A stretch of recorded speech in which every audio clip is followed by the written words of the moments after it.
Grab your headphones, turn it up loud. Randy and Robert bringing you the sound. Lewis and Clarkson, sports all around. From the local fields to the global playground. Bringing you the highlights week after week. From touchdowns to home runs to make you shriek.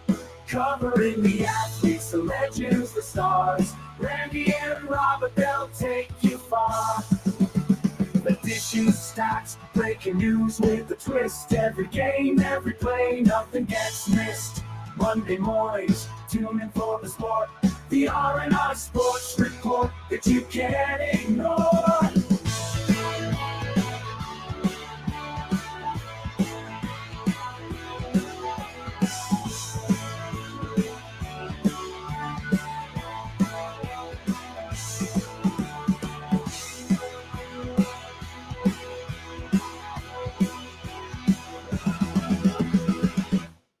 They're ready for the action.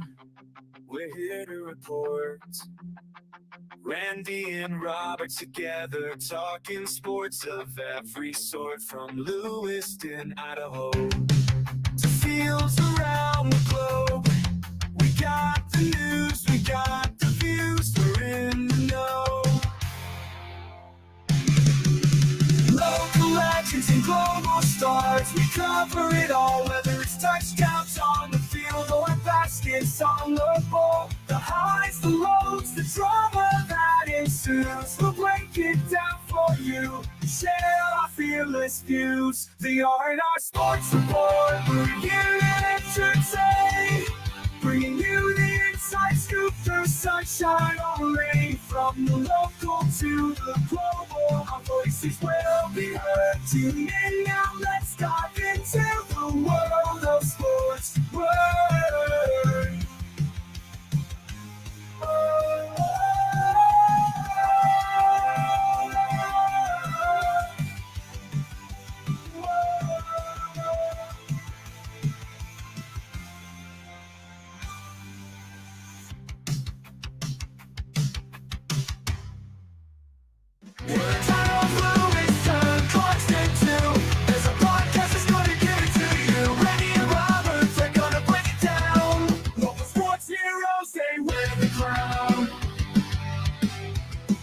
From football to basketball, they've got the scoop, talking about the teams that make the group. On Tuesdays at 6, they go in on air, bringing the passion and the sports flair. Welcome to the R&R Sports Report, where Randy and Robert always bring the sports. From Lewiston to Clarkston, they'll cover it all. Talking local heroes at the global ball.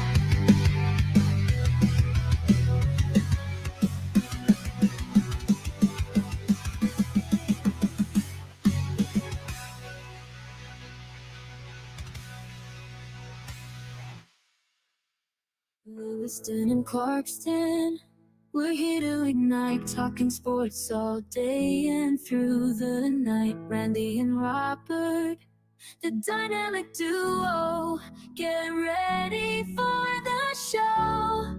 It's about to go. From the small towns to the worldwide stage, we'll bring you all the sports news in this age. Local heroes and global legends collide. We'll keep you in the loop, we won't let you slide. The R&R Sports Report, we're here to play. Talking touchdowns, slam dunks, and goals all day. Randy and Robert, every Tuesday, for all the sports action that comes your way. On Tuesday night, 6 o'clock, you know where to go, to Randy and Robert's show. They'll give you the lowdown. Lewiston and Clarkston, they rap it like pros. Talking local sports, they never miss a blow. From football to baseball, they got all the stats.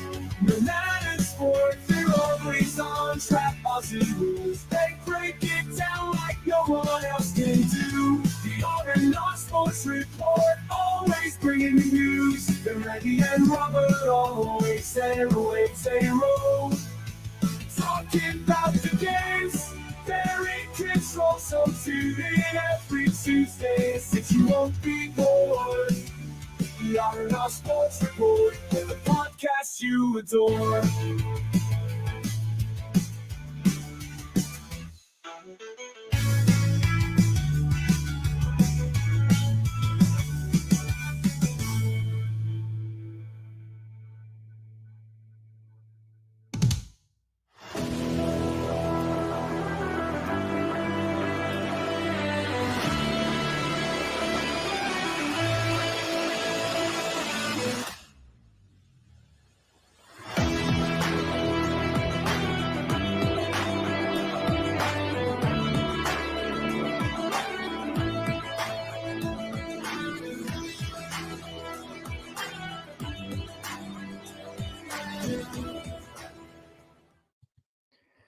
Good evening, Warriors, and welcome into another edition of the R&R Sports Report. I'm your host, Randy Isba. With me, as always, Mr. Robert Hagan. And Robert, it's been an extra week. The NAIA World Series is behind us. Have you recovered? How you doing? I don't know if I've recovered yet, as we're in the final week of school here in Clarkston, and so let me get through one more week of the craziness of kids and finishing up, and then maybe it'll be time to relax a little bit and enjoy a little bit more Major League Baseball, as well as the golf game. I don't know what a golf game is. Is that the thing where you just cuss for 4 hours? So that's Pretty what much. that is? All right. Pretty much, yeah. Well, we are back. A couple of show notes for you. Obviously, we were not here last week, so we will break down all of the NAIA or Vista NAIA World Series that has come and gone. And we'll talk about all the records that were broken, the attendance that happened. Hope International is your new champion. So California continues to reign as the leaders of the NAIA world as far as the baseball goes. We'll talk about all sorts of stuff. But we'll just let you guys know, this is our last 2-hour show for a little bit. Once summer hits, as Robert says, things kind of slow down. No local news is going to be going on. So we could fill 2 hours with a bunch of nonsense as we have in the past. But we've made a decision, at least for now, that starting next week, every Tuesday will be a 1-hour show, and then probably come August or so, if things are still rolling in that direction, we can ramp it back up as all the local stuff will get going with all the fall sports. NFL will get going. Major League Baseball will basically be getting into the wrap up of the regular season. So much more to talk about at that point. So we're going to take it easy for about 2 months and just do hour shows. Still have some fun with you, but I think that'll make the shows even better as we can jam pack them with as much stuff as possible and not stretch things out and have silly things go on that just are here to waste time. I agree 100%. As everything, gearing up, some of the stories coming out of NFL and all that, I think we can cram them all in 1 hour, and things would still be. Do we have enough time? Yeah. I like the shows that are like that better, where how are we going to talk about all of this in a set amount of time instead of how are we going to fill this time? And I like those a lot more. So that's what's the plan for the next couple of months. Of course, with me now graduating, we're not associated with Lewis Clark State, so there could be some changes when we ramp back up come the fall again. And we'll see kind of what happens career-wise and life-wise by then, anyways, as we get closer and closer to 200 episodes of this show. Episode 185 is tonight, which is insane. Before we talk about what's going to go down over these next 2 hours, of course, I have to do the plug for Bad Brackets that Robert Hagan is a major part of as well. Episode 21 of Bad Brackets just posted yesterday, and a good timely episode as we look at the greatest NBA Finals performances of all time. That's one individual over one game. That is those performances. Zach and David and Sean? No, who was on that show? We recorded that so long ago. Was Jesse on that show?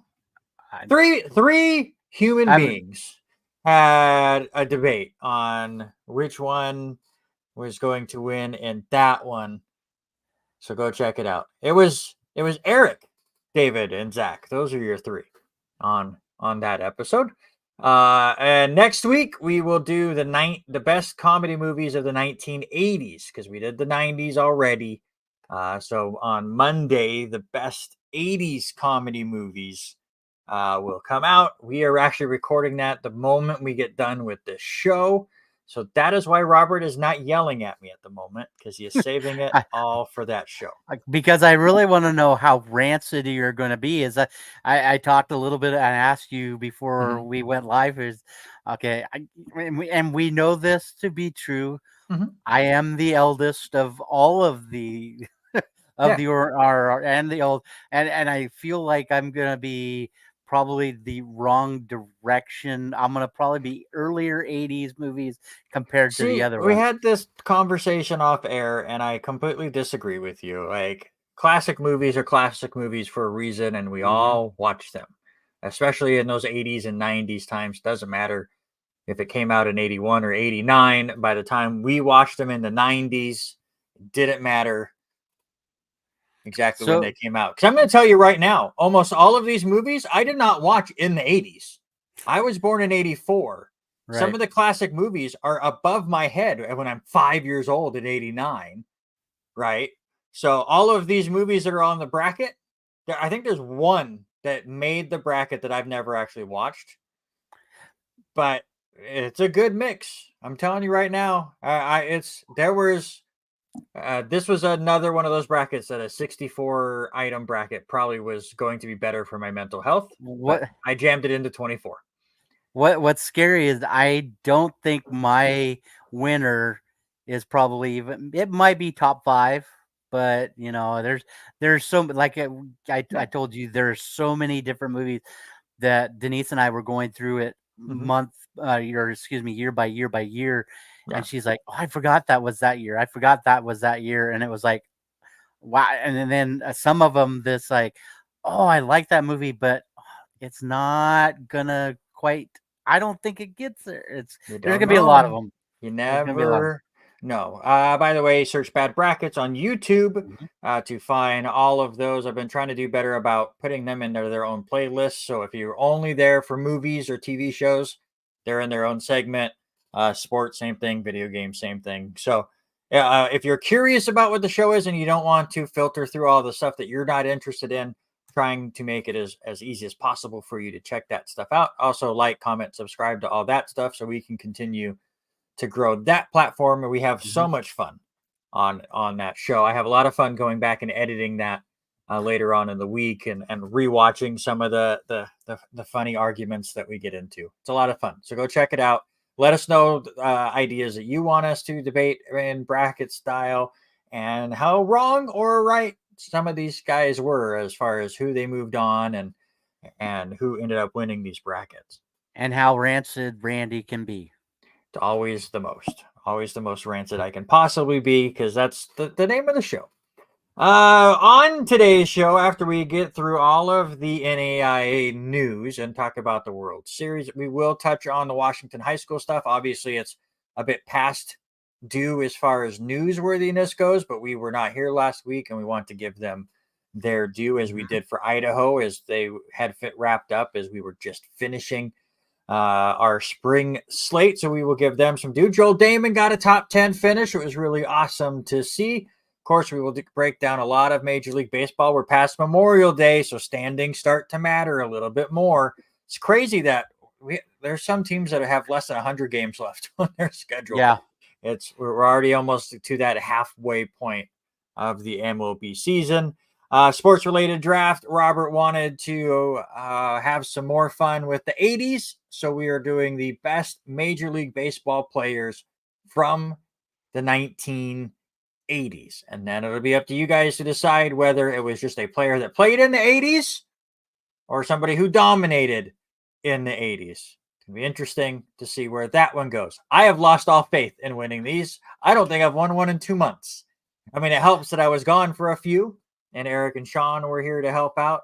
But I feel like it's been a long time since you picked one that wasn't even eligible for the draft 2 weeks ago, and you still won. So I don't even understand how any of it works.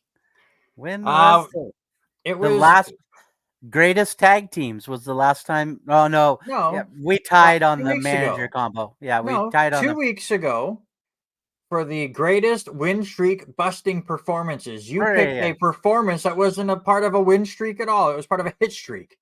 And you still won that one. That's why I'm saying that we tied the last time, but your last overall win was the greatest tag teams. Yeah, it was a long time ago. Had to go next week. If I don't win this week, we're going back to the wrestling world, and I have a great chance. We'll get into some NFL stuff. It's a while until obviously they take the field, doing some of the OTA stuff right now.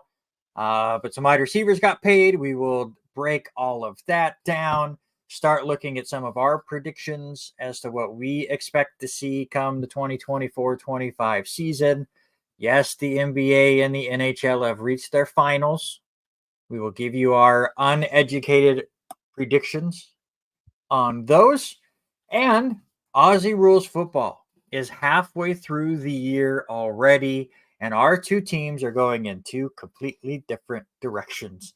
So I want to talk about it again. That's all I know. But let's get into it. Let's get into the Avista NAIA World Series. It was the 4th year that I have been able to work for either Alicia or KOZE as far as the World Series goes. The 3rd year that I've worked with Brian Danner and Lee McVeigh and was part of the broadcast team.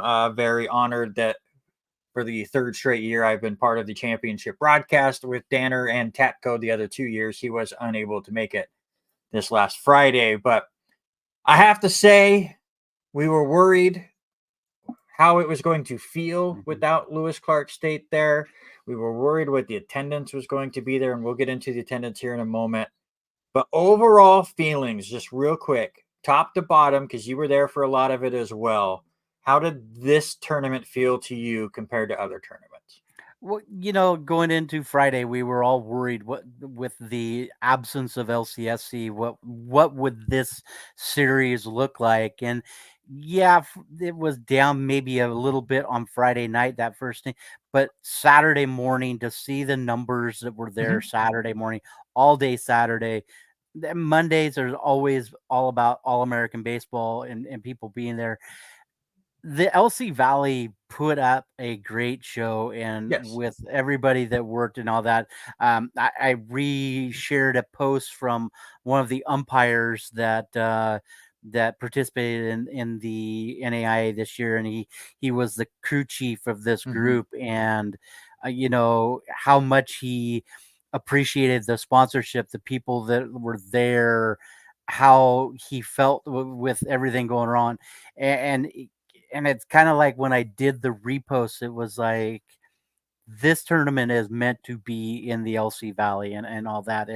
And for me, I think the biggest part, when you and I roam and walk out down to get food or concessions or use the restroom, we're constantly stopped and talked and people want to talk and have conversation with us. And that was the biggest thing that I kept hearing, was how much the LC Valley was involved with keeping this tournament there without LCSC. But we had some unbelievable teams in this bracket, and some teams that we didn't know much about other than seeing them on paper.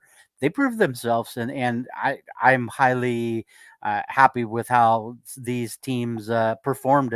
We had a couple of really close games, a couple of big blowout games, but overall, it felt like baseball season, even with the absence of LC. Yeah, it felt like offenses reigned supreme, that's for sure. Obviously, the Reinhardt what was the Arizona Christian game showed that. We will talk about that here shortly. We didn't really have our first fantastic pitchers duel until the second to last day of the tournament, but that might have been my favorite game of the tournament. It went back and forth, and you just never knew where it was going to go. Ended up with, I believe, the only walk off we had during this tournament as well. But I'm just going to say this. I mean, yes, it's disappointing LC's not there, and you miss out on those ridiculously loud crowds that we get when the Warriors are, especially when they're late into a tournament that we will get. But I thought all 10 teams represented extremely well. The one team that I feel like you could look at and say that, they might not be happy with the way things went overall. And I don't want to go as far as saying it was a disappointment or definitely not a failure by any means. You make it to the final 10. But Kansas Wesleyan was the only team that really looked like they were overmatched by the two opponents that they had. First time they've ever made it to the Avista NAIA World Series, so you can understand that. But again, I'm not knocking their season or saying that they didn't deserve to be here. They were just the only one that went 0-2 that you really felt like they felt overmatched in their games. But Arizona Christian was there for the very first time. They rode the high of being part of the bracket that eliminated Lewis Clark State. They had already played at Harris Field. They then took out the number one team, Southeastern, in the winners bracket. And then from there, they had the day off, and you could kind of tell that the energy wasn't quite at the same level, or that just their success was not at the same level. Both of our predictions fell. Mine a bit earlier than yours. Cumberland's just did not jump off the field like they did off the page when I was looking at all of their stats, and we're going to get teams like that. Reinhardt looks really, really good. They were the last team without a loss, and then they ended up losing both games to rival Tennessee Wesleyan. Real quick, before we really get into Hope International, your champion, I know there's always a lot of discourse. 10-team fields makes it a little unfair because you can't just have it symmetrical all the way through for a double elimination tournament. And for the second straight year, the team that had not gotten a bye got the bye at the end. A lot of people were upset that Hope International got pushed right to the championship game, and it wasn't Reinhardt, who was the last team to take a loss. I will, real quickly, before I give it to you, say that I commend the tournament committee. They made it so much easier to read the bracket this year. That the way they broke down how the Final Four gets set up is so much more simple now. We don't have to wait till after the final game gets played for the committee to decide who's going to play. It's dead set mathematically how things are worked out, and we can have an idea of looking at the different scenarios and how it's going to play out.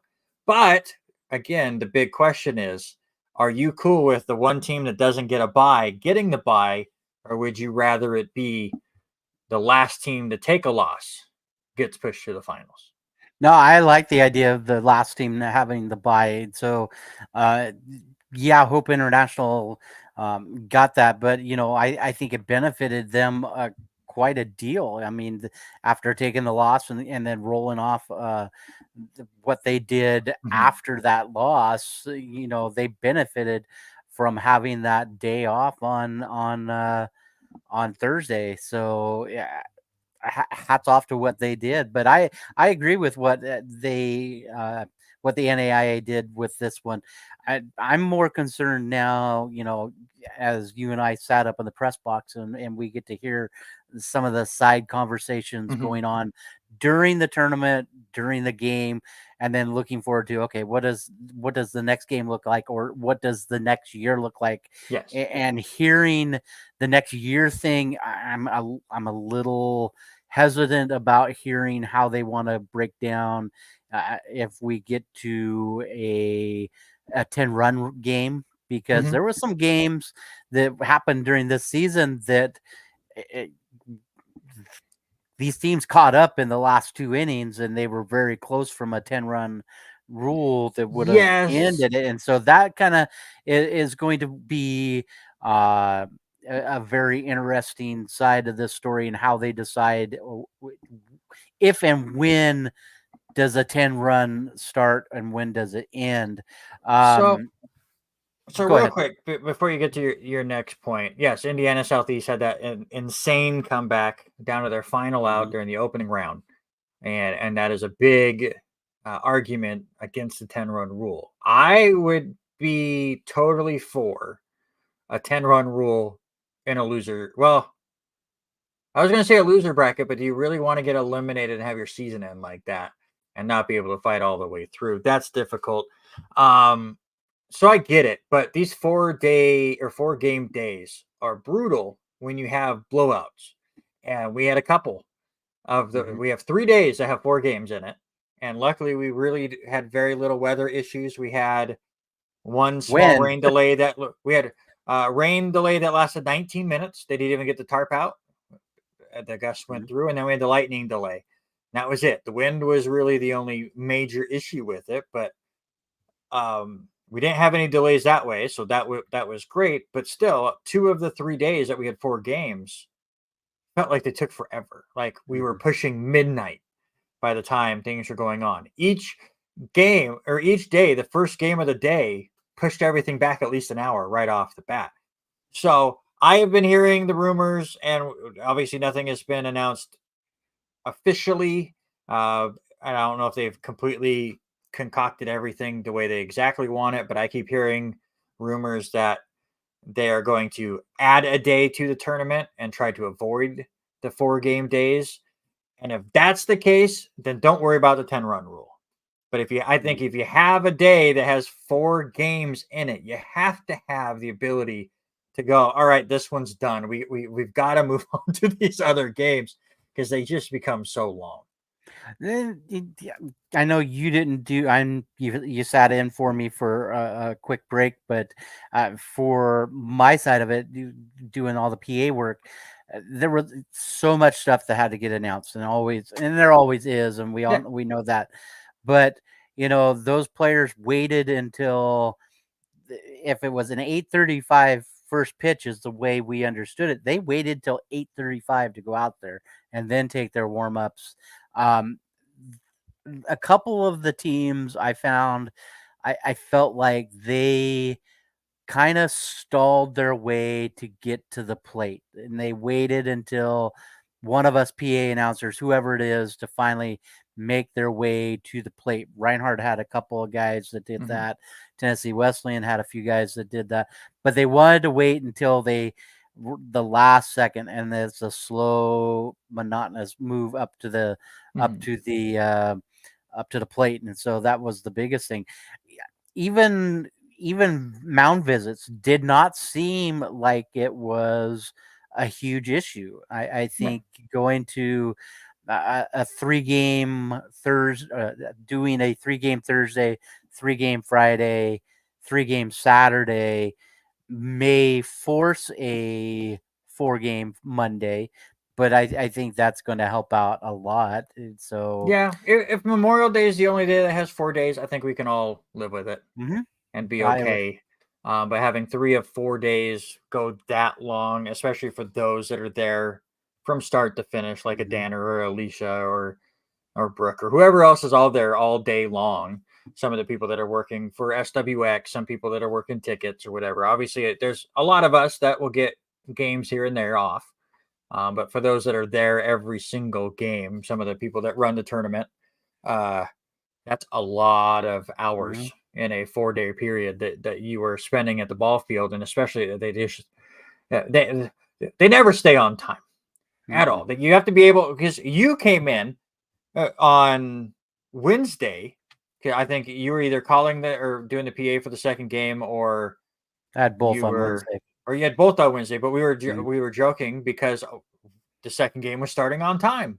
Well, because mhm, they gave an extra half hour in between those games, and it turned out to work out really well. Maybe it was no, it wasn't Wednesday. It was Tuesday where we had 3 games. The first game had an extra half hour before the second game, and then of course then we had the lightning delay anyways, and it screwed things up. But the first game went off it without a hitch, and we waited an hour or so before the second game got started. We had to wait instead of the mhm. extra 45 minutes or so. So it got a little weird there. But Hope International is your champion.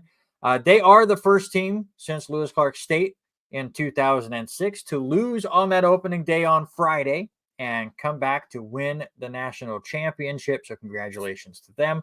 Also shows that that team that did not get a bye on Friday or Saturday that then gets the extra help with the bye on Thursday to get into the championship game doesn't always mean that they're going to win anyways. And doesn't always happen that way where we're down to 3 teams and one of them has not gotten a bye, but a really good job by the Royals to bounce back. They survived 5 elimination games and they beat Tennessee Wesleyan 14-6 in the championship game. The thing that really stood out to me, those 5 elimination games, they scored 70 runs.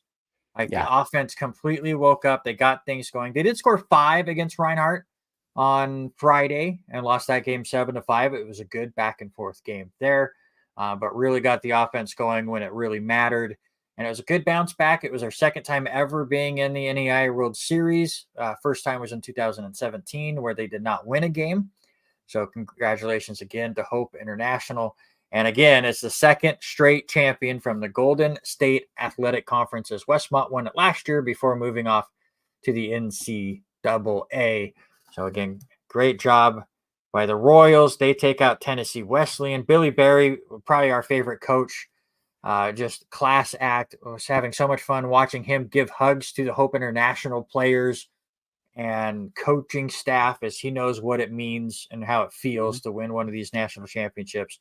One of my favorite guys that seems to be here in Lewiston each and every year.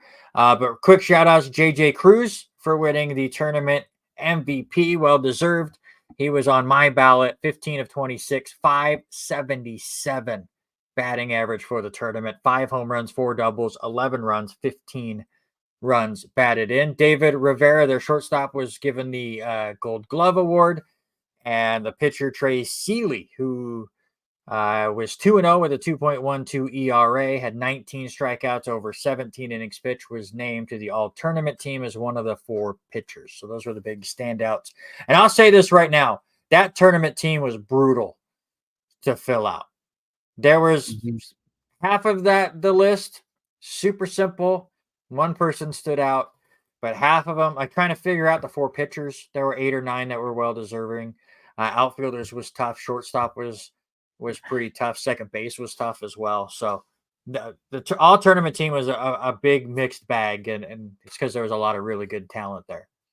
Yeah, especially you touched on David Rivera for the most part. He was out, like, for me, was that I got to call 3 of their games, and it was.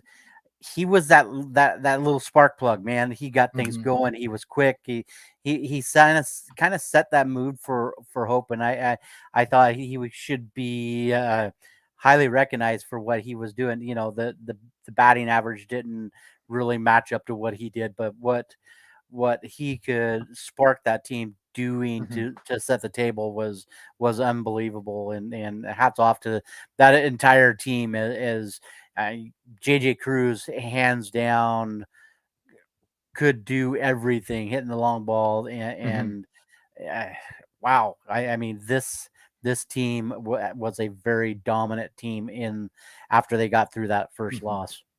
That was a pretty good middle infield as Cruz is her second baseman as well. Tennessee Wesleyan does end up finishing in second place.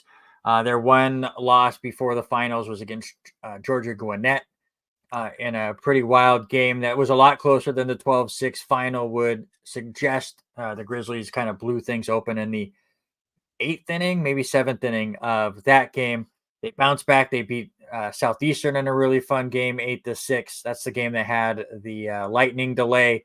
And we saw Billy Berry and Adrian Dinkle give us a little lightning delay antics as they met at home plate and acted like they were going to get into a fight. Just play fighting as they were walking up. They're good friends. So that was always fun to see. Then they go out and they beat Reinhardt twice, 6-2. And then the best game of the tournament, that game on Thursday in 11 innings with the walk-off 3-2. Yeah, I want to detour back for a second. You know, Billy Berry, unbelievable guy. But seeing even all of these coaches, all 10 of them, when they came out to home plate to exchange lineup cards, most every one of them were hugging each other. I mean, they Mhm. knew what this meant Yeah. for all and for what these guys put out. 1000%. I had the opportunity to sit with our buddy Sam Grist, who is also the statistician that helps Denny out during the games. We talked on Sunday about how the games went down, and he and I both said the same thing. The uh, Reinhardt Tennessee Wesleyan game, 3-2 extra Mhm. inning game, hands down best game of the entire tournament. Oh yeah. Pitchers duel. I think there was a total of 13 hits total. 3 of which was Reinhardt, for Tennessee Wesleyan to hold them. I believe it was 3 hits or 5 hits total by the end of that game. Mhm. Just and that was actually, I think that was our first game that you and I sat together and watched Yeah. that game out of all of our weekend. It was one of the few times we both had the game off. I sat out in left field for the first 2 or 3 innings and then came and sat by you behind home plate. And I mentioned to you at one point, I go, "Wow, it's time for the 7th inning stretch already?" Like the game Mhm. just felt like it had such a great pace to it and just flew on by. Best game of the tournament. Evan McGill for Tennessee Wesleyan was Yeah. given the Charles Berry Hustle Award, very well deserved. I had given mine to Cale Webster on that same team, but I believe Danner had Evan McGill, and we were kind of back and forth trying to decide which one of those two should get it. He hands down, he was a hustle. I enjoyed watching him play, but hands down, the best hair I saw all Right. weekend as That the that's fair. flowing locks. Pitcher Blake Payton also made the all tournament team. He did not record a win in the tournament in 2 starts, but a 2.92 ERA, 17 strikeouts in 12 and a third. And before Seeley was able to pass him on the championship day, he had the most strikeouts in the tournament going into that final one. Speaking of records going down and crazy stats, how about we talk about Reinhardt for a moment? Obviously, they're disappointed. They finished third in this tournament, but they put up 30 runs against Arizona Christian in what was it? There was it Monday? Yeah, Monday when all of this went down, and just the records that they snapped, just single team game World Series records, official at bats. LC had the record in 87 with 52. Reinhardt beat that by 6. Um, both teams' official at bats was at 102. That breaks the record by 10. Most hits in a World Series at 27 for Reinhardt, 45 combined between the two teams. That's a record. Extra base hits at 14 for Reinhardt. That's a record by 3. Combined extra base hits at 20. That broke the record between Southeastern and LSU Shreveport a couple of years ago. Reinhardt also set the record for most home runs at 9. The record was 7. They tied the record for most home runs between the two teams. Lewis Clark State and Faulkner in 2016, also with 11.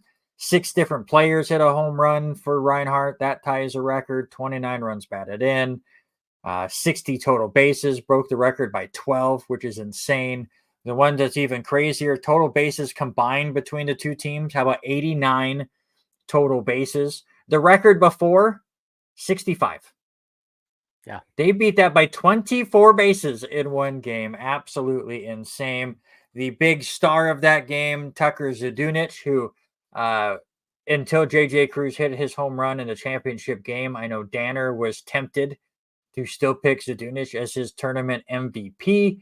He had 5 runs in that game, which ties a record. He had 6 hits, ties a record, 3 home runs, ties a record, and 17 total bases sets a new record. So Zadunich really took over that game, and it just felt like it became laughable in the press box.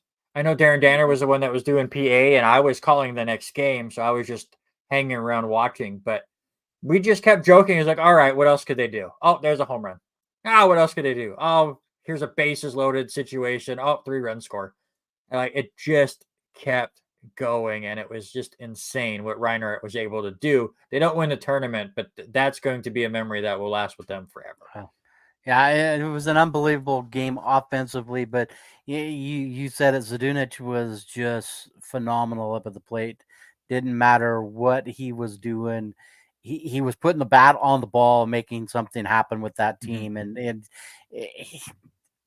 this game had the feelings that it could, if it went another, hour, that this game probably would have been easily to the point of basketball scoring numbers. Yeah. That's how much it felt like every inning there was something with this one. I want to say they scored 6 or more runs in 3 straight innings, like That's early on in that game. I was Just trying to pull up the box score, and I'm let me struggling see if I finding the can. box Denny score. just sent me all of them earlier today. Let me see if I can't pull up the line score here real quick. Yep. 2 runs in the first, 7 runs in the second, 3 runs in the third, 6 runs in the fourth. They did not score in the 5th or 6th innings. Then 4 more in the 7th, 3 more in the 8th, and just 1 more in the ninth, just to kind of Yeah. put the cherry on top of a complete dominating performance by that offense. We did quickly kind of talk about how proud we were of the LC Valley really showing up in droves. You didn't get the over the top crowds that we get late in tournaments when Lewis Clark State is still involved, but I thought overall they completely showed out. We joked 2 weeks ago of the attendance for the first game of the tournament because Friday mornings are usually not well attended, right? Right. And I think we set the over under at 300. I think It was over so. 1,000. 1170 was the attendance. Obviously, that gets helped because a lot of that Friday morning is one of the days that a lot of the students show up. Right. But even then, I showed up. I had the last 2 games on that first day, but I showed up to drop off some equipment before I had to run off and do some other stuff. And that was before the first game started. And there was well over 300 people waiting for that game to get started. So that was awesome to see. Just some numbers to throw at you. The championship game last year, which did have Lewis Clark State in it, did have just under 4,500 people. This year, 2,653. So you're like, well, that's a disappointing tournament, and without LC, it's down. But you go back and look at the 2 Thursdays. Last year, it was at 1,195. This year, how about 2,197? The 2 games on Wednesday, and it almost kind of shows that it's possibly better to spread things out with no LC, because last year LC played in the first game and there was 2,175 people there, and in the other game there was only 770. Everyone bailed. Wednesday this year it was 1330 and basically the same amount of people at the end, 1214 on Wednesday. So very awesome to see that the crowd stayed around. And 12 of the 19 games this year had over 1,000 people in attendance, including the final 5. So it's awesome to Yeah. see. It was a great atmosphere all around. Danner continued to bring up the point, and it did make sense that those tickets are all sold.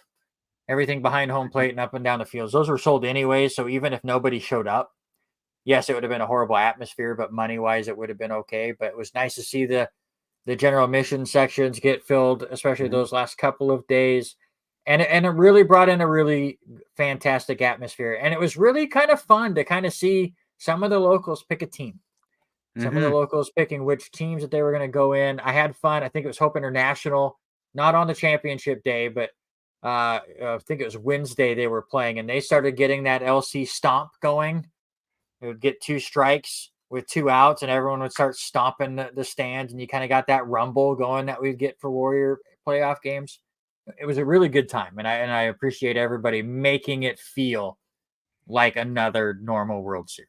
And you notice too, there was a lot of the locals that were sporting colors and team gear. Yep. There's I won't mention her name, but a person that follows all of volleyball, basketball, Oh yeah, I decked know who you're out talking in about. decked out in Arizona Christian, and Yep. we had Darren Trainer on here the Monday or the Tuesday before opening round, and he said, "Watch out for this team."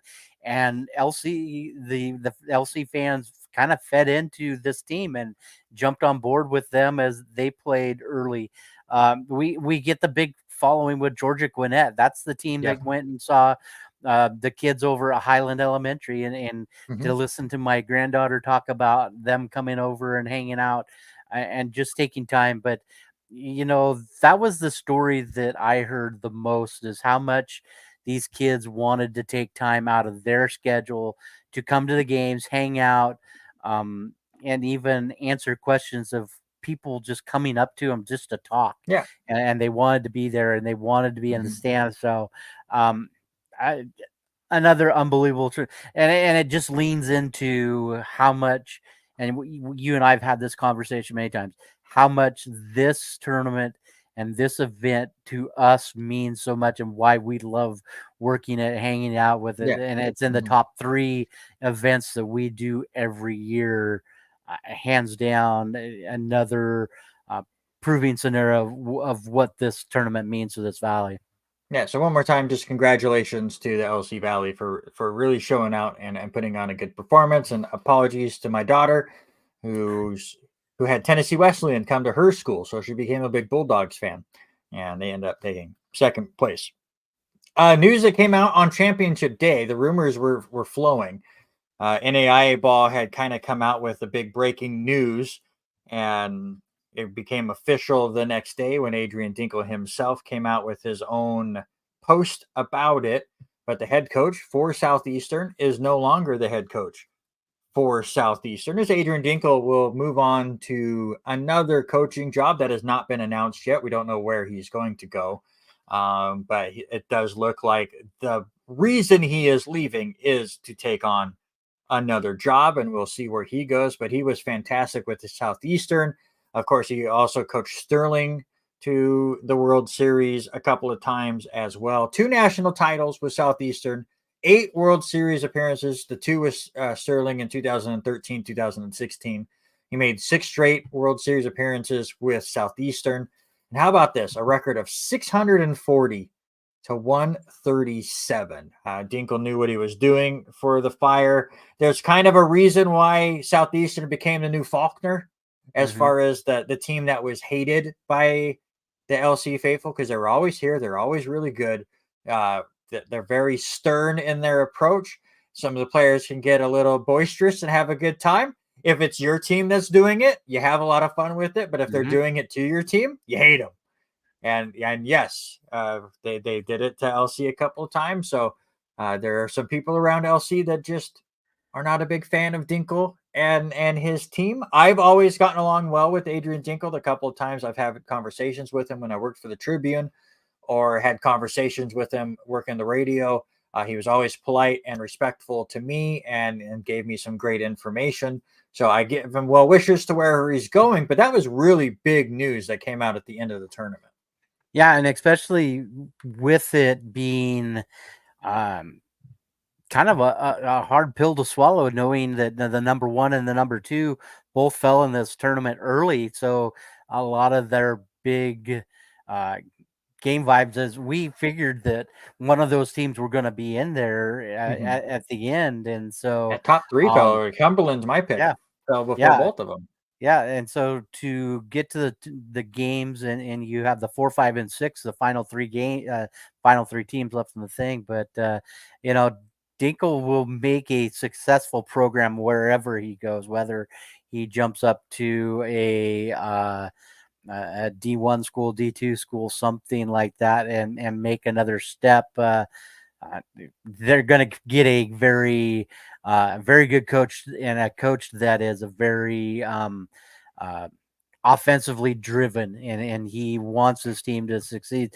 And Yeah. I think that's going to be a huge asset for whatever team he goes to. See, you say that, but Southeastern this year completely changed their mindset. It was all about pitching. They Mm-hmm. had some of the best pitchers in the entire country. Their team ERA was insane, and he can go both ways. But here is what Adrian Dinkle posted on X back on June 1st. He wrote, the Dinkles are officially entering the transfer portal. So I like the humor that he had right off the bat. We are grateful for our time at SEU and Lakeland. Thank you to the amazing players that helped us elevate our program to unfathomable heights. 8 years ago, we took a leap of faith that we could build SEU into an elite program, and we did. at this stage in lives, our family is taking another leap of faith, and we are ready for the next challenge in coaching. So, very curious what that leap is. Is it up to the NCAA level? Is it to another NAIA program? I'm very curious where Adrian Dinkle will end up, but we wish him the best either way. Real quick, look at your MLB scoreboard here. A lot of games are already in the books. Cleveland continues to shock the world right now. They defeated Kansas City 8-5. Philadelphia continues to be the best team in the National League. They beat Milwaukee 2-1. Pirates beat the Dodgers 1-0. Tampa Bay was able to beat Miami 9-5. Mets get a win over the Nationals 6-3. My New York Yankees with a big 5-1 win over the Minnesota Twins. Atlanta with an 8-3 win over Boston. Currently, and maybe this is why we have not seen Denny Grub yet, but the Baltimore Orioles crushing Toronto 10-1 in the bottom of the ninth inning. And now that I've said those two words, we'll see if he magically pops up in the comment section, as he has done multiple times. Detroit is leading Texas 3-0 in the top of the seventh inning. White Sox over the Cubs 5-0. That one is in the fourth inning, but it is currently in a delay. Houston with a 6-2 lead over St. Louis in the bottom of the fourth, but the Astros have 2 runners on and nobody out. Reds a 4-0 lead over the Rockies after 4, and just getting going. Padres and Angels, Mariners and Athletics, and the Giants and Diamondbacks. All right, before we fully get away from some of these spring sports, again, we have not really been able to talk about what went down at the end of the Washington Spring Sports Championships, as that happened during our time off. So, Robert, I give you the floor and kind of talk about what has happened in the world of Washington high school sports. Well, we'll start with Clarkston track, and we'll talk a little bit about senior Nathan Summers, who is a football player and also a basketball player for Clarkston High School.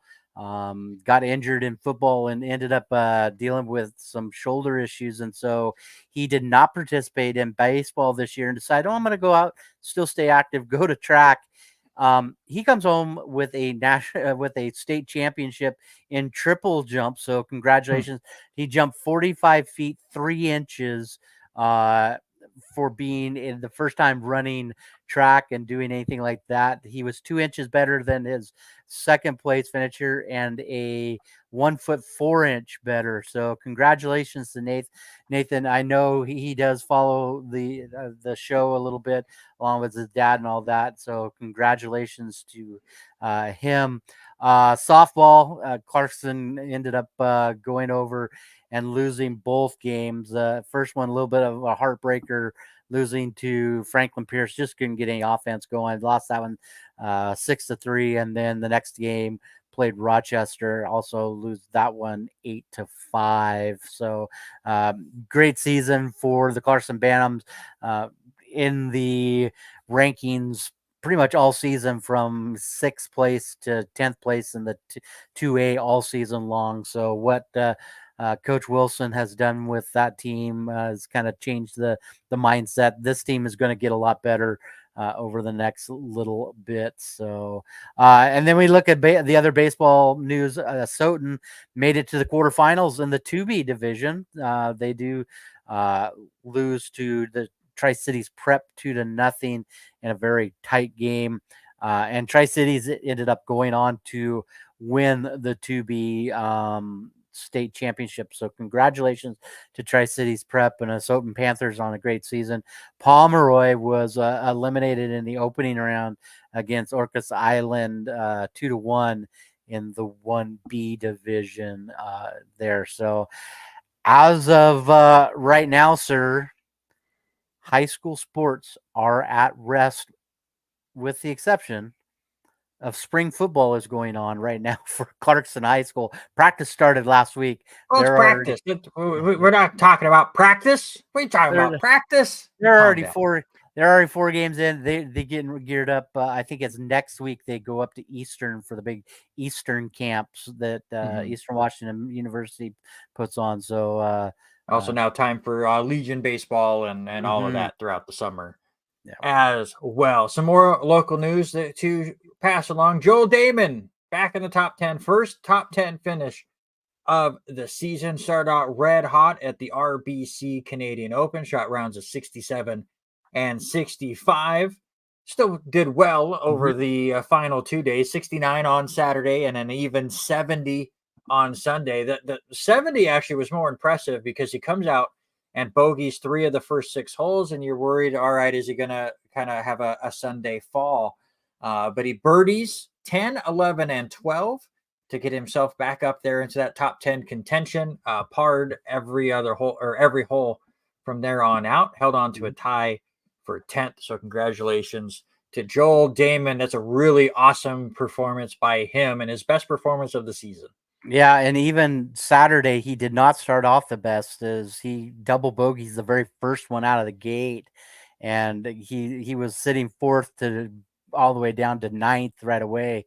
But he also ends up having an eagle birdie back on there on the back nine. So he kept himself in there, and also he did get some airtime as they, I don't know if you've seen this. They're giving them earpieces and talking to different reporters, and they actually talked to Joel on Sunday as he was walking up the 12th and all of that. They were talking about that.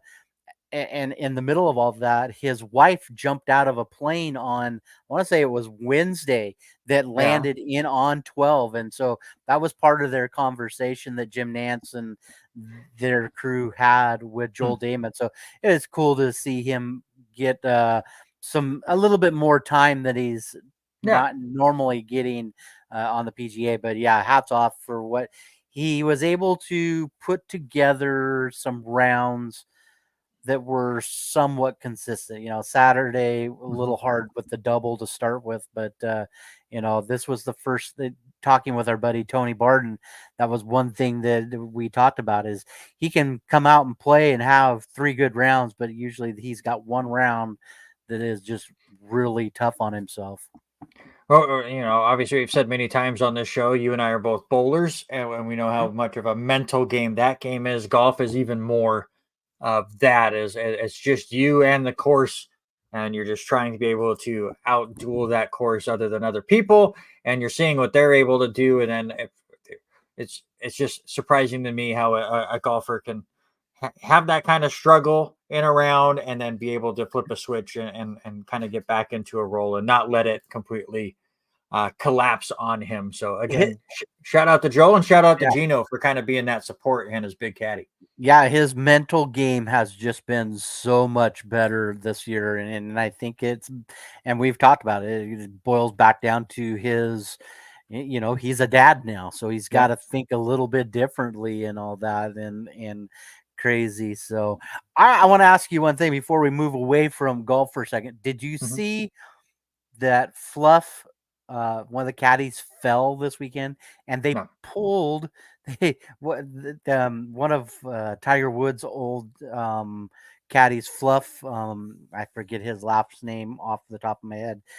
Fell in the slippery grass, and they ended up pulling out just a random big boy. This guy looks to be bigger than I am, to caddy for Mr. Pham after Fluff had fallen, and it was just crazy to see him try to put Happy Gilmore. Exactly. Just pull out anybody to be the caddy. One last thing for Joel Damon and the PGA before we move on. 5th straight cut for Damon, so it's always awesome to see that you get that kind of consistency. So keep you up to date as he goes on throughout the summer and continues on to his season. But now let's focus on Major League Baseball. We talked about we're past Memorial Day. That's always my day and a lot of other people's day to go, okay, now the standings have a little bit more weight to them. We put 50 to 60 games into this season. We're getting close to halfway. There's still a long ways to go. So not everything has been decided, but it feels like we're getting more of a sense of who's going to be contenders, who's going to be sellers maybe at the trade deadline, and we go from there. But before we look at those standings, I got to ask you a big question. Okay. We just finished May. Who had the best May? You know, I think it was a coin flip between not you can't really say a coin flip because there was three guys that stood out for me. You took your boy, but I'm going to lean on Jose Ramirez. I mean, what he is doing for the Cleveland Guardians, just in the 26 games, 100 at bats, 33 hits, 11 home runs during that time, 32 RBIs, and just 12 Ks in those 100 at bats. So that's pretty good. He is being dominant for this this ball club. Who was your third guy? I'm gonna have to pull it back up. Where's he? Because it was a 3-headed race to me, but I don't think my third is the same as your third. I have it written right here. I wanted to say Juan Soto. Juan had a really, really good month. Had to go as back well, which is funny because you went with another Yankee, and my personnel was bouncing back and forth. And I almost did a pitcher part to this on our notes as well, but we already were able to fill out a bunch of other stuff. But Luis Gil, under a 1 ERA in the month of May, he just went out and threw a 1-hitter against Minnesota today. That kid is absolutely insane. But we'll talk about the Yankees more in a moment. But of course, I have to bring up Aaron Judge and what he was able to do in the month of May. Played 28 games, 371 batting average. How about 14 home runs and 12 doubles? That is a record for the most doubles and home runs combined in a month. That broke Lou Gehrig's record from way back when. 27 runs batted in, obviously not as many as Jose Ramirez, but you don't get as many when Juan Soto's knocking them in before you have a chance to do so. 22 walks and a 1.415 OPS. My favorite stat that I saw when putting our show notes together, Aaron Judge was batting 207 at the start of May. He is now batting 282. It's a pretty solid month of May. Mm-hmm. For Aaron Judge, and obviously it has helped the New York Yankees and what they have been able to do. You said you almost put a pitching category, and I'm going to throw this out at you guys watching last night on the MLB wrap-up show on MLB Network, and Dan Plesac was dropping his top 25. Do you know what his top 25, who was included in his top 25 by any chance? No. All time this year? This year, as of right now, through June. Garrett 2nd. Crochet. No, as Crochet. He's been fantastic. He's just hitting on a team that never will win. He's a White Sox, but so let me tell you, Crochet has been insane. I will share this with you here in just a little bit. But he had Corbin Burns 5, Luis Gil 4, Zach Wheeler 3, Tarek Skubal 2. Yeah. And Ranger Suarez as the number one pitcher in that Phillies uniform. Yeah, I told you he was the Cy Young a couple weeks ago. And so the comparison that he made, and it made me think for a few minutes, was he was the comparison left-handed side to Greg Maddux. Do you see a Greg Maddux with him? From the left side? He's not a big Ranger Suarez is not a big strikeout pitcher, but he misses bats well enough and misses big contact. The one thing I'm worried about now with Ranger Suarez, and I don't know if you've seen this, but he got hit in his pitching hand on a comebacker the other day, and he has not been put on the IL. Hope he's able to make his next start, but that was a bit scary. But yeah, he is just doing a great job of painting the corners like a Greg Maddux, and he's not going to overpower you, but he has just enough deception to his pitches that, I can see that comp. Am I going to say he's as good as Greg Maddux? No, but it's a good comp, I think. And what he has been able to do this year is definitely proving to that. All right, looking through where we are at right now as far as the standings go. In the American League, your division leaders are the Yankees, the Guardians, and the Mariners. And your wild card teams, the Orioles, the Royals, and the Twins. 3 teams in the AL Central right now would make the playoffs in the American League. Nobody had that on their bingo card. In the National League, it's the Phillies, the Dodgers, and the Brewers as your division leaders, and the Braves, Padres, and Cubs as your division leaders. A little bit more close to what we had predicted. But my first question to you is, what team has been the most surprising? For me, you said it a few weeks ago because I jumped on them quick, and that's the Guardians. Jose Ramirez is doing everything for this team, but Mm-hmm. what they are right now, 39-20, where they were at this time last year, they were 27-32. 12-game different slide the other direction. They're got the third best record in the major leagues and second best in the AL behind your New York Yankees. And so Jose Ramirez leading so many different categories, 57 uh, uh, RBIs that leads the major leagues right now. He's sixth in home runs with 16, 44 runs scored, tied for fourth in the major leagues. We know Jose Ramirez is good, Yeah. but he's the guy that's leading this team and keeping this team on the path that they are doing. We didn't know that this was happening, and now you even look at the Kansas City Royals, who finished dead last year in the AL Central, and they're sitting second. Yeah, I've been saying in every episode, I don't buy the Guardians. I don't buy it. I don't buy it. I don't buy it. At some point, I have to eat my words. And I'm going to have to start to buy in on exactly what Cleveland is doing. They have some really good pitching. As you said, Jose Ramirez, if it wasn't for the limelight that the New York Yankees have and what Aaron Judge is doing and what Juan Soto is doing, I think we would be looking at Jose Ramirez as the runaway MVP right now. Mm-hmm. And he might still be. But obviously, as a Yankee fan, they get the spotlight. Like, if you're on a big market team and you're having a great year, you get the spotlight. But what Jose Ramirez has been able to do for this team has been absolutely insane. They're 20 games over 500. I totally get it. One team that I decided to pick on mine, I almost went the negative route, but I want to stay positive. And I thought this team was going to be okay. I didn't think they were going to have a big drop off from last year, but I did think that they were going to miss the playoffs. And that's the Milwaukee Brewers, who are 11 games over 500, even with a loss today to Philadelphia. But the thing that's shocking to me is they have a 6.5 game lead. They're the only team in the NL Central that has a winning record. We thought the Cubs were going to be this dominant team. We thought the Cardinals were finally going to have that bounce back year. You had them in the World Series last year. They finished last. They're 2 games under 500. So for the Brewers to be able to steady the ship as they have after they lost Craig Counsell to the Chicago Cubs. Pat Murphy's come in and had a fantastic job.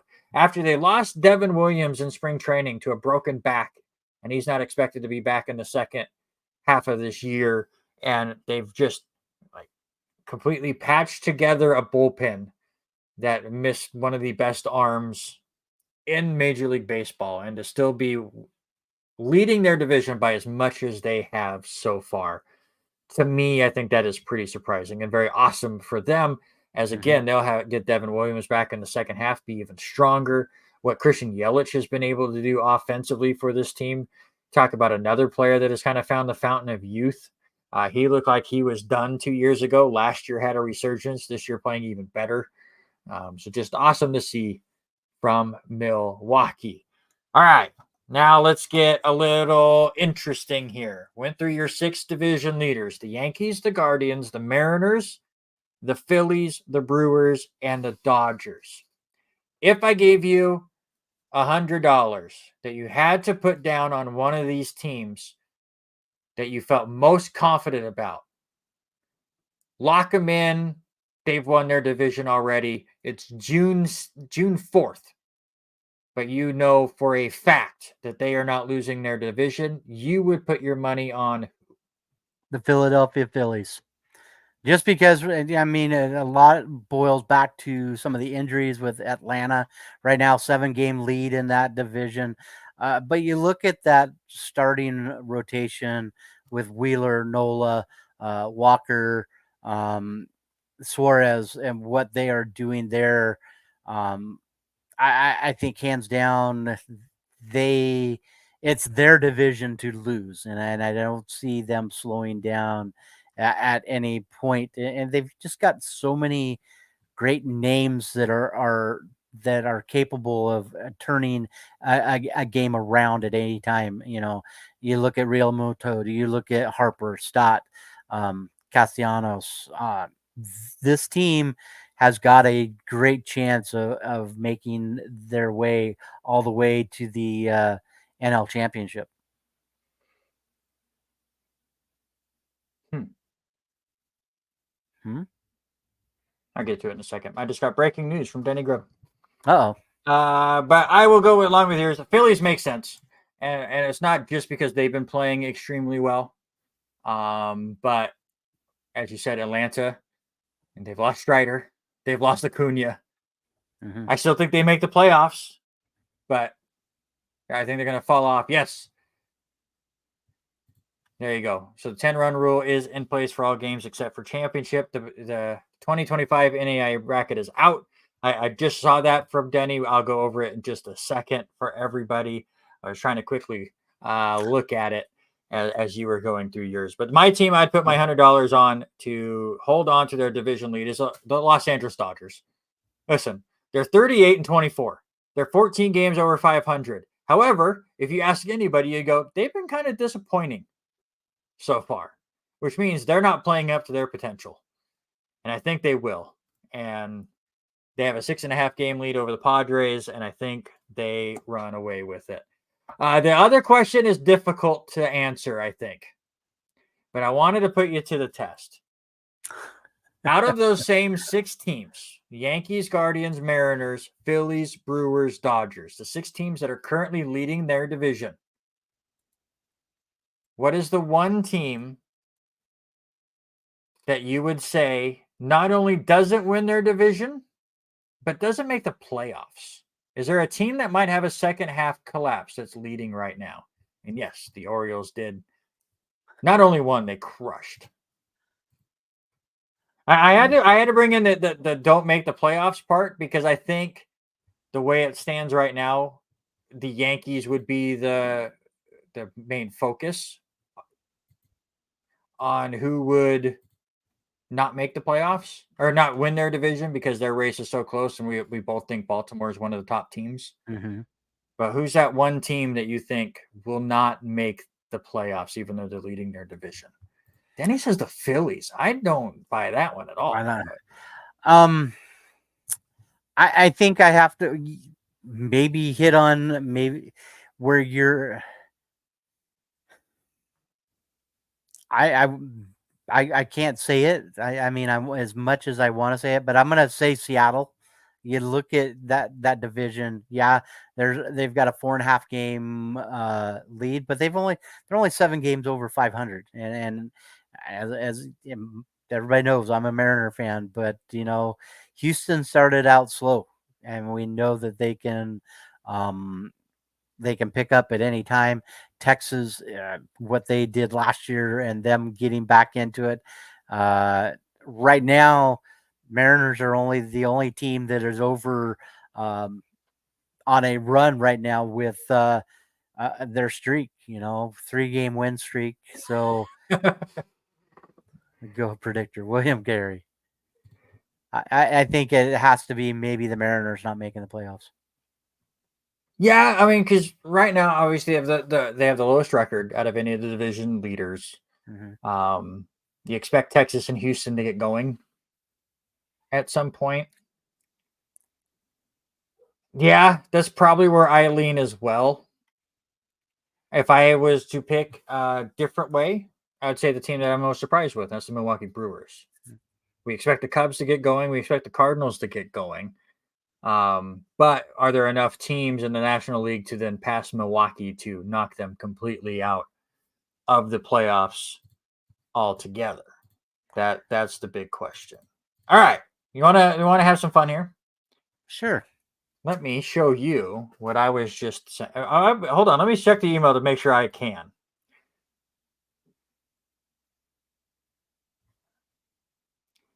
Denny, is it okay if I show this? Or can I just bring it up real quick? I'll make sure Denny is cool with this.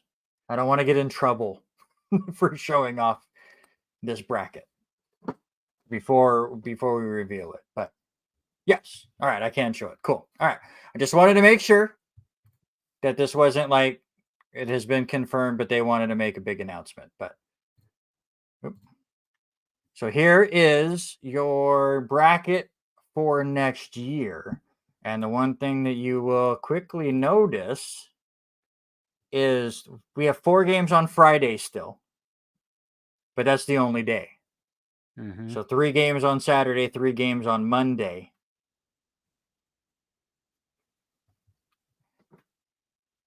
And what's interesting to me is they have moved it to where there is no bye week in the first round. Obviously, we only have the 4 games on Friday, but 5 will face 6. So it'll be 1 versus 10, 2 versus 9. So that gets set up, but we get 4 of them on Friday. We get 5 versus 6 and 2 loser out games on Saturday. So this will set up a lot of the arguments I always hear from Mike Tacko, and Danner talks about it too, is 2 teams get eliminated before the top 2 teams play in the old format. Now, everyone will play a game before somebody gets eliminated. And on Saturday, we will lose 2 teams. We've not missed that just yet, Taylor. We're almost there, but we got breaking news we're going through. The other thing that I'm really noticing through all of this is, other than Friday being a really long day, on Saturday, there is 4 hours between games 1 and 2 and 5 hours between games 2 and 3. You absolutely love to see that. 3 hours to 5 hours here. So just to add some space for Memorial Day as well. Hopefully that means your nightcap on Memorial Day, when they do all the ceremonies and stuff, is on time. You absolutely love to see that. And other than that, it looks pretty similar. Obviously, the loser out stuff kind of evens out a bit more, where it does look like, instead of doing on a set seedings going on, it looks like the last team left in the winners bracket is set to play a team here, and the team that loses that winners bracket game gets moved down to here. They do have the 3-team deal still going on. There's just nothing you can do as far as 10, but I have to say, on first look, and I'll look at it a bit closer later, I'm a big fan of that. The only thing I see is now that, with as much as LCSC does with area high schools, that puts a big crimp on Saturday if we have a championship Saturday, because that is graduation Saturday Not for anymore.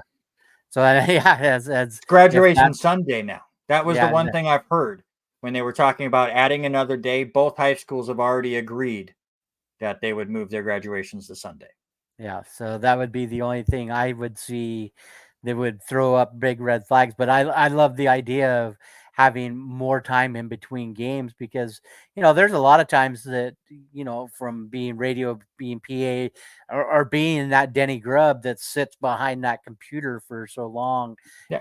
It's hard to get up and move around, especially as busy as that press box gets sometimes. Even just taking having an extra 5 minutes to go stretch your legs in between games is very beneficial. So yeah, so very, very cool. We'll see how this all continues to work out, but from what I have seen here, it is awesome.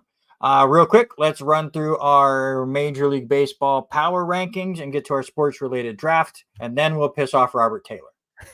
Sound good? Sounds good to me. All right. My power rankings have 4 of the 5 same teams as we had 2 weeks ago. I've finally given in. Cleveland Guardians, you can make my top 5.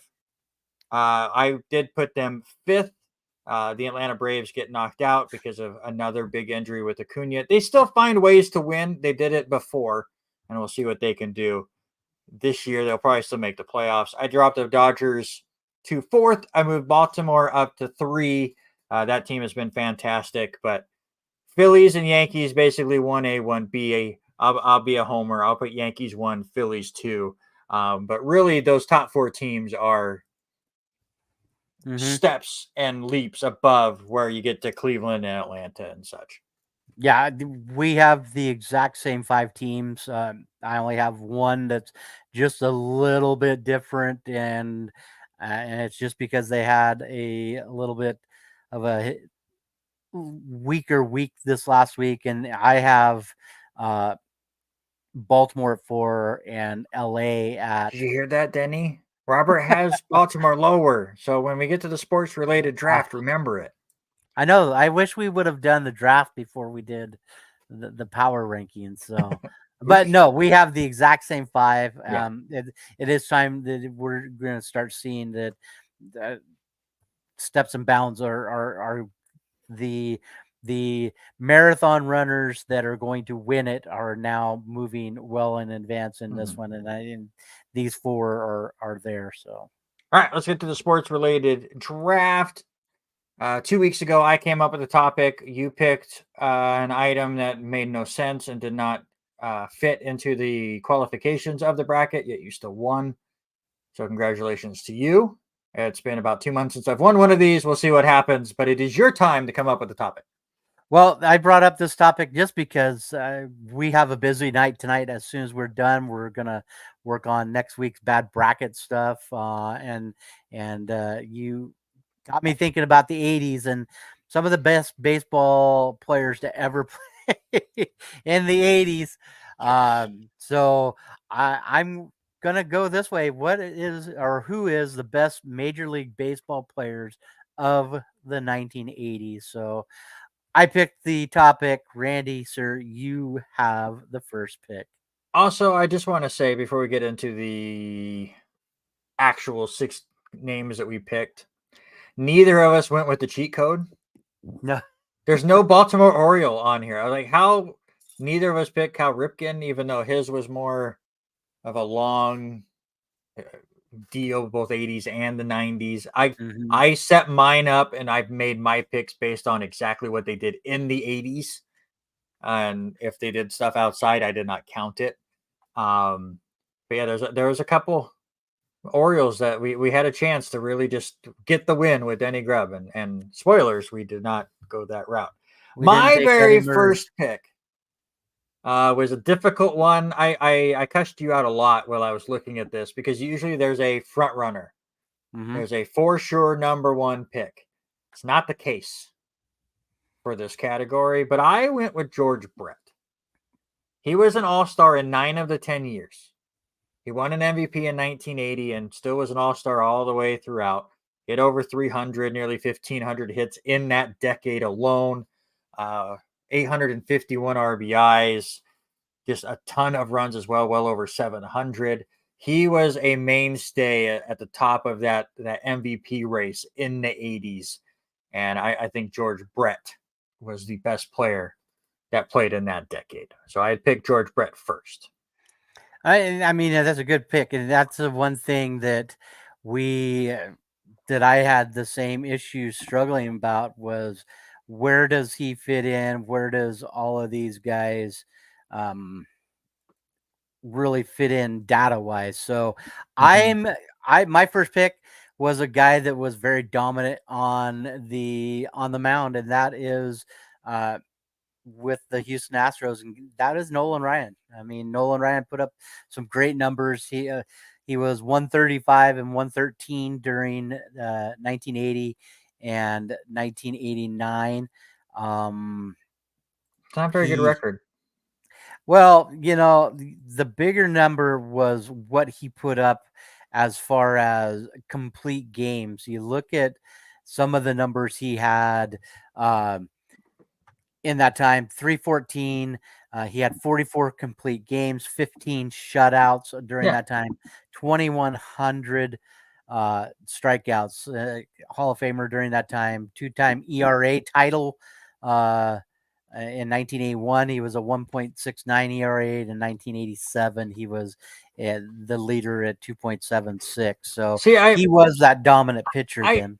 I don't disagree with you for putting Nolan Ryan as your first pick. I did not go with him for my first pick because I think when you look at the rest of his body of work, the 80s was fine. It just continued on. And I actually think it was weaker when you look at the records. Mhm. Barely over 500 as a pitcher. 0 Cy Youngs in his career, which is still wild to me. Mhm. But I do think he's one of the top 6. So I'm not sitting here trying to poo-poo Oh, your no, your no. your pick by any means. But that's why I went George Brett over Nolan Ryan. My second pick was between 2 guys, and Denny nailed them both. It was between Mike Schmidt and Ricky Henderson. I went with the guy that had 3 MVPs, led the majors in home runs for that decade, Mike Schmidt of the Philadelphia Phillies, 313 home runs in the decade. He was an MVP in 80, 81, and 86. 8-time All-Star in the 80s. He won 6 Gold Gloves, so he didn't just do it with the bat. Nearly 1,000 runs batted in a decade is absolutely insane. So while Ricky was flashy and he got all the stolen bases, I could not pick Mike Schmidt. I knew, and maybe I was wrong. If I picked Ricky, are you taking Mike Schmidt with your second Mhm. pick? Did I pick? Okay, so it was No. between the two, and I just went with the one. Yeah, and you're 100% right. You look at that list of some of the names that popped up there that we didn't get, and we'll rattle them off after we're done. But yeah, that Mhm. was We the don't need to next one rattle them that off. We're already way behind schedule. yeah. So I took Ricky. Ricky Yeah. put up some huge numbers: 137 home runs, 1,500 hits during that time, uh, 838 stolen bases in the 80s, and he was only caught 190 times during that time. World Series champ in 89, Hall of Famer, 8-time All-Star during that time too. He just put up some crazy, like you said, and you say that word and it pops out now. Yeah, he was flashy. He made things happen on the bases, and I think that is a huge thing. 100%. My third pick, I knew where I was going. That was the only pick I knew because I knew he was probably going to be safe to get to this point. I had to go Homer. I had to go to the guy that made me a Yankee fan growing up. My favorite baseball player of all time is Donnie Baseball, Don Mattingly. Uh, Obviously, his numbers don't completely pop out like some of these other guys because he started a couple of years in to the 80s. He did not play all 10 years, but was an MVP in 85, 6-time All Star, 5-time Gold Glove, has the record for most Grand Slams in a year, which is just a silly stat. But 164 home runs, the big thing for me, 272 doubles. He led the league in doubles like 4 out of 5 years. Absolutely fantastic there. Over 700 runs batted in. And again, he missed the first couple of years of the Mhm. 80s as he was just coming into the league. If he did not have back problems in the mid 90s and was able to play a few more years and got to be part of that Yankee dynasty in the late 90s, he would be a surefire Hall of Famer. To me, it's a shame that he is not in the Hall of Fame even without that. But I always have to bring up when you bring up Donnie Baseball, Denny was awesome during Christmas and gave me like 50 Don Mattingly cards that I have up over here. So he was my favorite player growing up, one of my favorite people. I'd love to meet him at some point, but I had to put him on this list. I figured that was the direction you were going to go. For me, it boils down to the last one. I saw him on a couple of different lists of being number one. Mm-hmm. Um, you say it, Donnie Baseball was your childhood guy. Me was TBS watching Dale Murphy. I wanted to do that. I wanted to pick Fernando Mania. I didn't go Fernando Mania. I thought about doing 2 pitchers, but I ended up going with Wade Boggs. I Yeah. mean, what he did in his career, and he was another one that started in 1982. So Yeah. for him to bat 352 from 1982 to 89 in have 64 home runs. Didn't put up the home run numbers as some of these other people did, but 1,600 hits, 823 runs, 523 RBIs. He was an all-star, 5-time All-Star, 5-time Silver Slugger. And then during that time, he did this as I think why he got this level. He had 5 batting titles Yep. in the 80s, 1983, 80, and then 85 through 88. And this, I believe, is why he is number one on so many of those lists. But It's a great list, and these could easily be all top 10 because there was a couple others we probably missed. And while Boggs redeemed himself by being a Yankee later, he was a Red Sox, so I was Yeah. not going to pick him. Also a big wrestling fan, so yay for Wade Boggs there. So there you go. Let us know who won here. Oh, Jeff Reardon, a good sleeper from Danny. Let us know here. I know Robert will post them in a poll as well throughout the week. But best MLB player of the 80s, I had George Brett, Mike Schmidt, and Don Mattingly. And Robert had Nolan Ryan, Ricky Henderson, and Wade Boggs. All right, let's shift gears again and talk National Football League. The reason Robert Taylor is here is because I warned him if he listened to the full show, he was not going to be happy with me. And then I looked at Robert's notes and went, never mind. He's going to be mad at Robert Hagan instead. Let's just get right into it. Before we get into all the wide receivers that got paid and what we think is going to happen there, we made Robert Taylor wait long enough.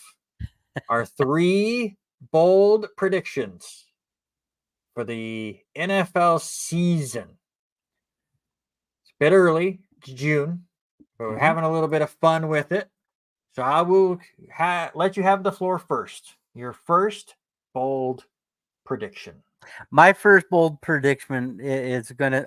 Oh, let's just. I gotta put it up there. So. No, it's there. I got when Denny was putting answers up there. I didn't like my chances for his vote. And that's okay, because this was I'm tough well one. behind you. Anyway, my first bold prediction for the NFL season is going to be Detroit. Detroit will be in the NFC Championship game. Now, Is that bold? Is that a bold prediction? I think aren't they one of the favorites? I from where they have grown over the last couple of years with Dan Campbell, huge Dan Campbell fan. They paid Goff. I think this team is just getting better and better each they're year. Second favorites. They're predicted to be there. I'm predicting them to be all the way into the NFC Championship game. That's what I said. I don't know if that's bold. I think you need to be bolder. Oh, I will be the next one. My first bold prediction for the National Football League. I'm not going to go crazy with it. I'm not going to go over the top. But the streak is finally going to end. It's been since 2010 that my New York Football Jets have missed the playoffs every single year. I've had to root on other teams in January or watch other teams compete in January. The stress that Robert Hagan or Robert Taylor or anybody that or Haley as they root for their teams and postseason play. Finally, I'll get to feel it. The New York Jets will make the postseason this year. Hopefully, it's because Aaron Rodgers stayed healthy the whole year. But we got Tyrod Taylor as the backup. Jets have Tyrod Taylor now. So even a backup is better than what the Jets had last year. Yes, feel bad for me. It's been brutal. Feel bad for me before I piss you off here in a second, please. But yes, the Jets are going to make the playoffs this year. I hate putting that voodoo on my team, especially for how bad it's gone for so long. But I'm doing it. I'm in. I'm all in. Let's go. My second prediction. I've always said that I never pick the team that won the Super Bowl to be in the Super Bowl the next year. It's just my rule. And until last year, it always worked. Right? It's fair. All right. And until last year, it always worked. But I'm going to go one step further. The Kansas City Chiefs will not even be in the AFC Championship game. The AFC is too deep. They're too good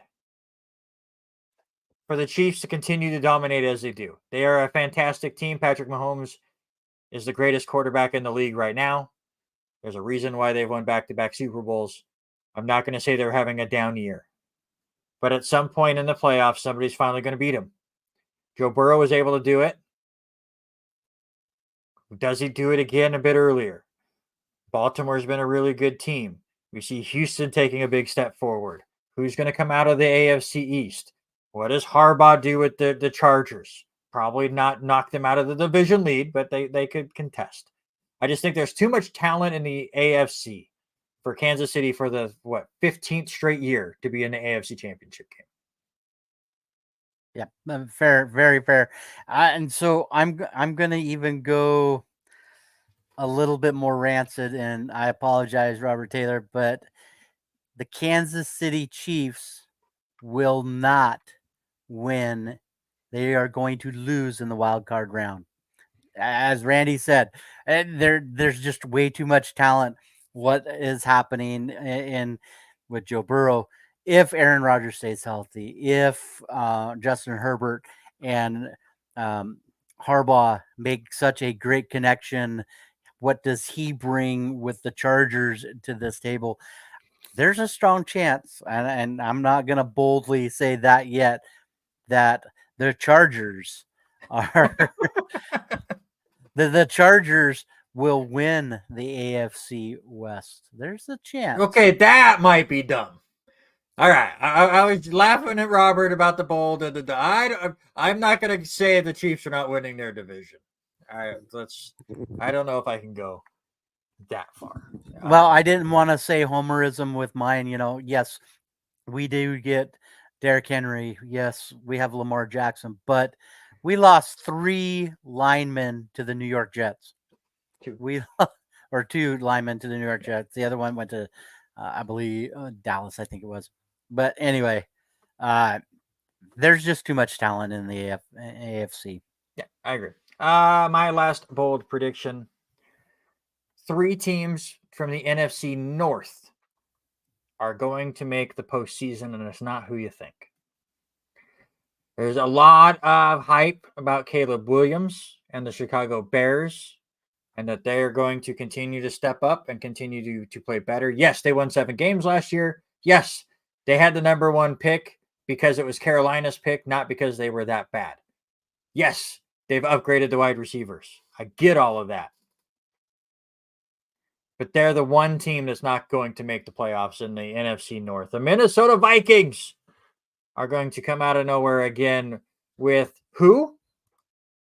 Sam Darnold, who is going to have his Baker Mayfield moment and get the Vikings to the playoffs. I will not boldly say they win the division, but I say the Lions, the Packers, and the Vikings all make the NFC playoffs. Well, you said it a few minutes ago, not knowing who was going to win the AFC East. And I think it boils down to week 18, Miami at the New York Jets will be for the AFC. We'll have a AFC then. The AFC East Championship division champion will come out of that game in week 18. Robert, here is my formal offer when we get to season previews in August, when we get to your division, for you to come on and boast about your Kansas City Chiefs. 100%. And if we come up with a cool segment at some point throughout the summer, we'll get you on. We know you like to boast about them, and rightfully so, with how good they've been.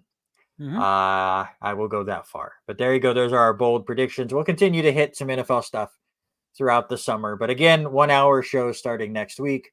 So we'll see how much NFL gets hit in June and July. Real quick, some more NFL news. Wide receivers are out there getting paid right now. The ones that have just happened in the last week or so. Nico Collins got things going with Houston.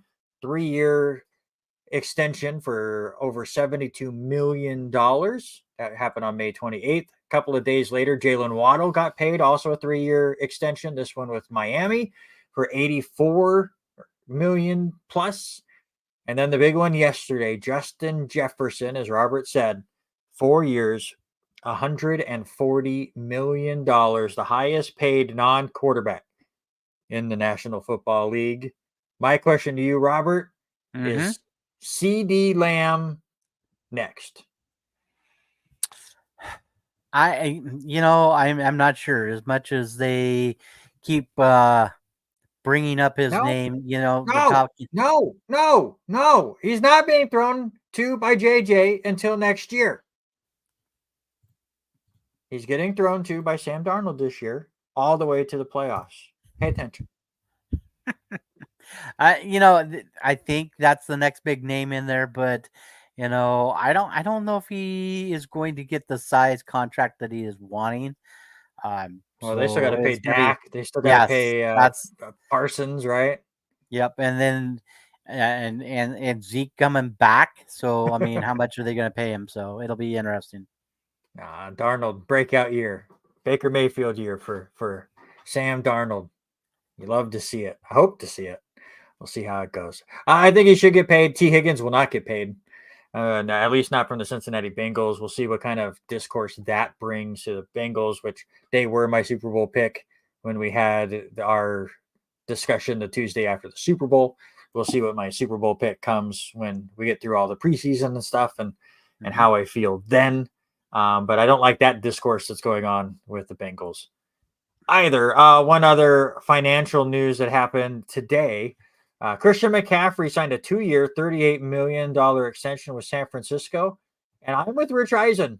I feel like this is a discount for Mr. McCaffrey or for San Francisco to keep McCaffrey. He has been unreal on that team.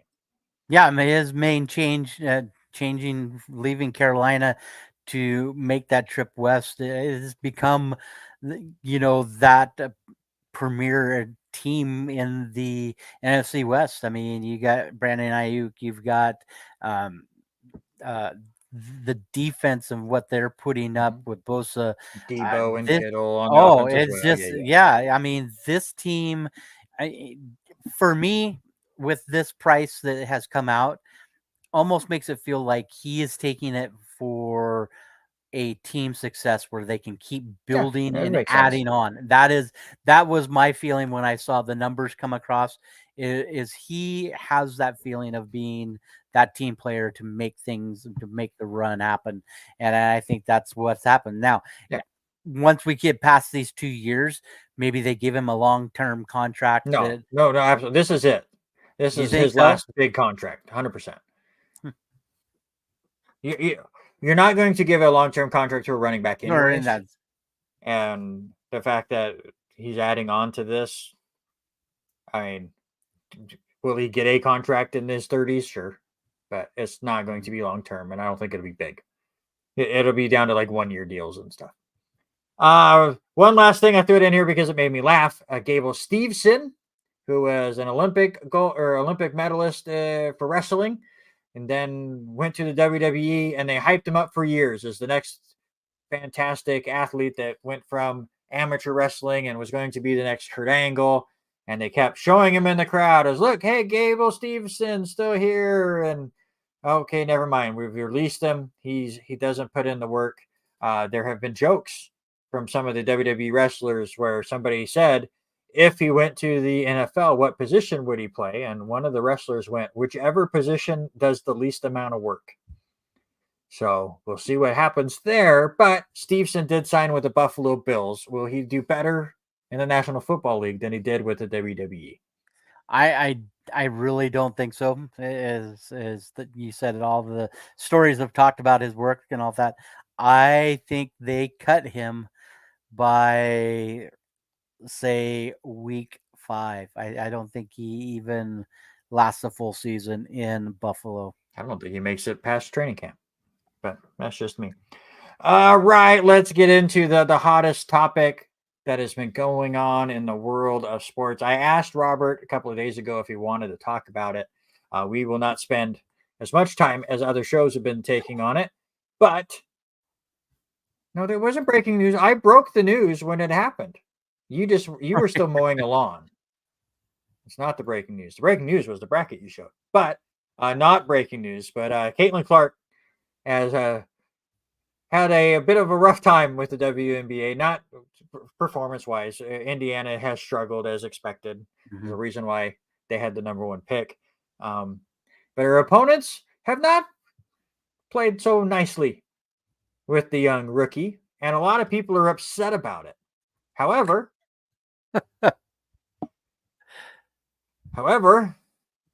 to me, and I'm with Nick Wright on this one. This is a non-news story to me. Absolutely non-news story at all. I don't know why people are talking about it. However, I will say this.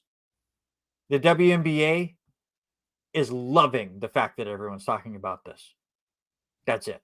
Other than that, this is not a news story to me, but I want your take. I think the biggest thing is that they're generating money, but in generating the idea of things happening there. Yeah, I agree. WNBA owes the future to Clark. I think she's going to be that person. But there's other ones. Reese is in that conversation. But there, for me, seeing this is there's a couple different angles of it. First angle is a lot of these, and I sent you the picture of me watching it, but 40 minutes on First Take, and they talked about back and round. But Yeah, there is some WNBA loves jealousy. that. Yeah, there is some jealousy almost feeling it that everything has been directed towards Reese, has been directed towards Clark of coming in and being this savior for this league. Well, the league has only been in an existence, 20 years now? Yeah. But over the last few years, it has grown more and more hype into it. I think the biggest part of this is these players that are playing right now feel like they're not getting their so-called due because of they've been playing so much. You look at Kennedy Carter. I mean, the play that she made off ball, you literally watch her drop the shoulder in there to make a statement, and that's the thing. But 100%. The attendance numbers are up. The TV ratings are up. You're seeing more TV people on there. What was it, 1.5 million views that first opening week for. But I kind of agree with Shannon Sharp after this whole incident with Kennedy Carter and she getting body checked. Is where is Caitlin Clark's teammates? Yeah. Why did they let? Where are her teammates? And you said it. The Fever are struggling. The Fever are struggling bad right now to get anything. But I feel like the jealousy part from these players is Caitlin Clark is putting up numbers that are so far above some of the others, even with the losses. Only attendance wise. Like, she's not dominating this league. But in her first 10 games, she's already well above what everybody else was putting out. Especially, I remember seeing the stat of this, the comparison with Clark and Carter. But, you look at the main thing about this too. Is this generating revenue? Yes. Was it a dirty play? Yes. Was it a dirty play by a dirty player? Yes, because it's proven that that Carter has already been basically released from 2 teams over this. Is it benefiting the WNBA? Do they like it? Yes, because they're putting 100%. we're putting food in their mouth, we're putting money into their pockets, and they're liking it. But I'm sorry, There's a reason play, why you don't play it that way. Unless it's changed over the last day and I haven't seen it, there's a reason why only one person's been fined in this whole altercation thing. And that was for somebody not doing their media rights. Carter's not been fined. No. Sure, she got a flagrant foul. Who cares? She doesn't care. Do you think Draymond Green cares about all the flagrant fouls he's gotten? Yes. Was the play clean? Was it necessary? Was it a basketball play? Absolutely not. It was a message sender. Clark was talking trash on a rebound she didn't even get on the previous play. And Carter went, here, I'll just show you. She's a rookie. Go back in the history of all of basketball, men or women. The rookies are going to get this kind of stuff. The veterans are going to feel jealous. I've heard it all week from all these other shows. Jordan, people felt jealous about Jordan. But people felt jealous about LeBron James. His own teammates felt jealous about him, saying, no, we've built this team and we're going to do it. It's not just him. He's not the savior. The same stuff's going with Caitlin Clark, but that's a good thing for the WNBA. They are absolutely reveling in this, and that is why, and there's been so many people going, oh, they're killing the golden goose. They're hurting the golden goose. No, they're not. They're milking the golden goose.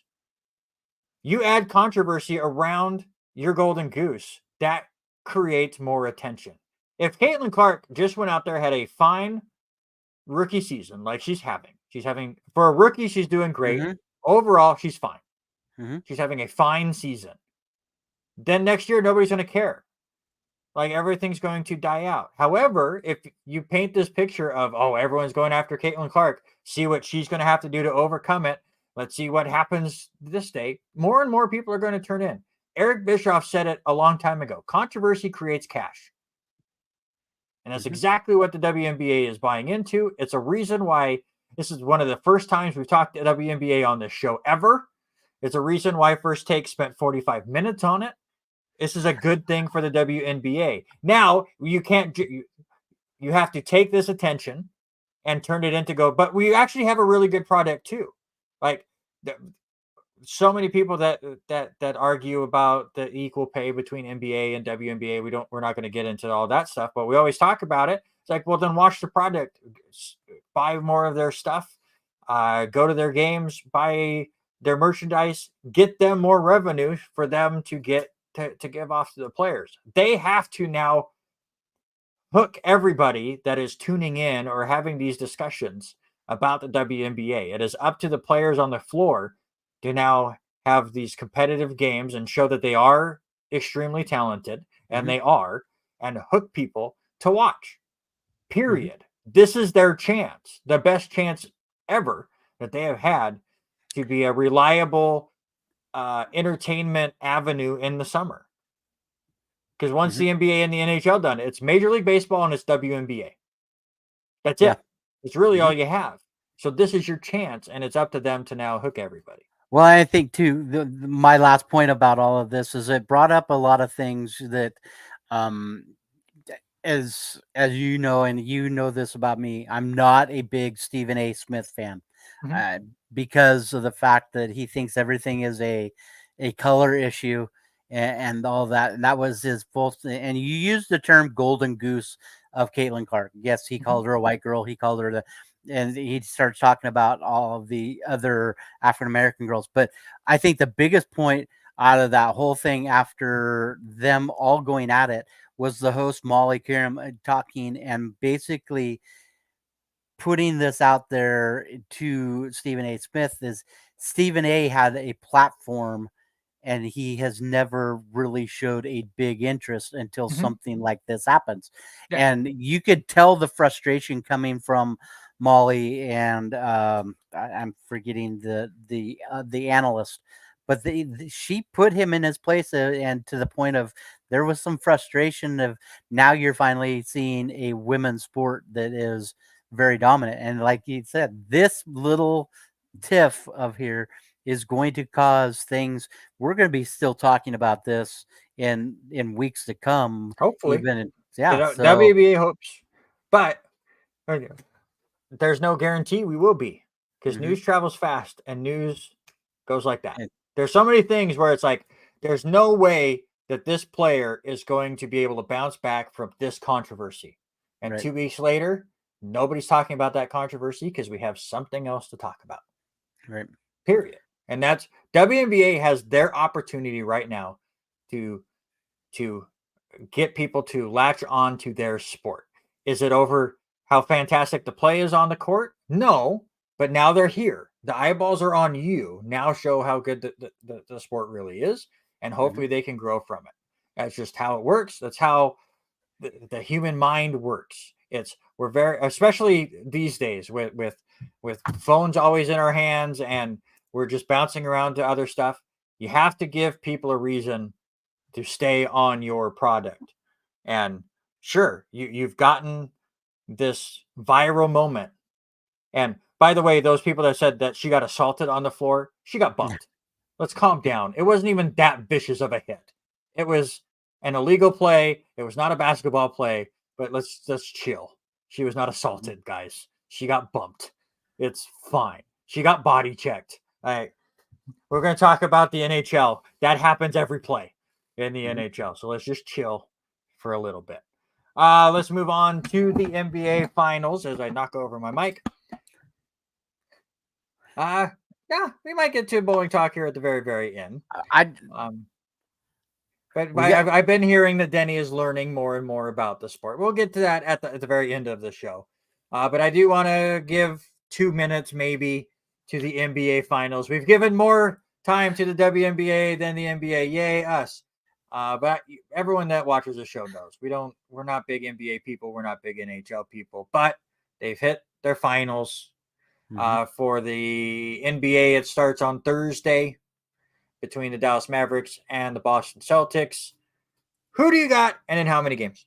I'm going to take the Boston Celtics. This was back and forth with me, but I'm going to take Boston in 6. I want my buddy Sean Garmer to feel good. So give me the Dallas Mavericks in 7. Why not? The NHL Finals starts on Saturday. The Stanley Cup Finals, Edmonton Oilers and the Florida Panthers. Give me Florida in 6. Yeah, I'm gonna go go one more game. I'm gonna say the Panthers in 7. And then finally, before we talk about Denny learning more and more about the wonderful sport of bowling over the weekend, Aussie Rules Football has hit the halfway mark. 12 weeks in, and your Hawthorne Hawks, my Hawthorne Hawks, if they didn't have that complete collapse a couple of weeks ago, would have won the last 5 games. All of a sudden, am I foolish to have optimism that my Hawks have a chance to maybe sneak into the top 8? Am I foolish to have that feeling, Robert? No, anything can happen. Injuries can happen. Your team has jumped up from 4 positions in the last 5 weeks. They've just played unbelievable. I watched some highlights of them over the last 4 weeks. As we've been so busy with NAIA that watching an AFL game has not happened in my household in a while, and so watching these snippets and what they're doing, there's an easy chance that this team jumps into the top 8. I love it. I don't see it. Again, that one loss that they had against, God, now I can't even remember who beat them in that crazy game. Was it Melbourne? I forget. But Hawthorne had them on the ropes and let them get away. It was really disappointing. They're 5-7 right now. If they hold on to that, they're back to 500. They're 2 wins out of the top 8. I think things will settle down for the Hawks. It's a good improvement, and I'm happy to see it. But I'm not fully buying in. Eric's Western Bulldogs 1 game ahead. Port Adelaide, I think you might be right, Eric. Western 1 game ahead of my Hawks, but they're also out of the top 8. Eric, positive or negative on his team? What do you think? I have not watched enough of his team yet to make a decision where they're at. I'm still sultering on the fact that Geelong has lost 4 of their last 5 there, but I haven't seen it Western enough. But the team that any given Sunday, or any given day, we've said that line so many times, and that's how this year seems to be playing out for me in AFL. And as you said, Geelong is in 3rd right now, but they did finally snap that 4-match losing streak. Sydney has been absolutely dominating the ladder, 10-1 on the season, well out in front, a whole game and a half over Essendon, who is in 2nd place. We look at what we predicted coming in. Eric was on the show when we did our predictions. And for the Premiership Cup, I feel like I'm in a better position than you and Eric, sir. I picked Carlton. They're currently 5th at 8-5. You guys took Brisbane 4-6-1. That is 2 points behind my Hawthorne Hawks, sir.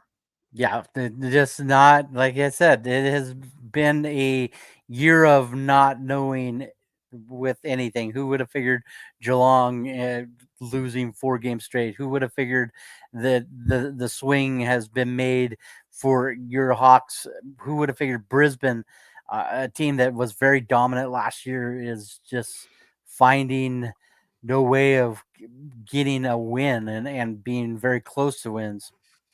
Yeah, in Sydney. Mm-hmm.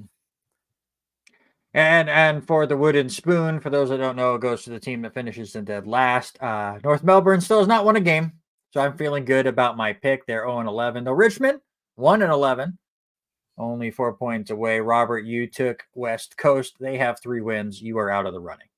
Yeah. I think they will not win the wooden spoon.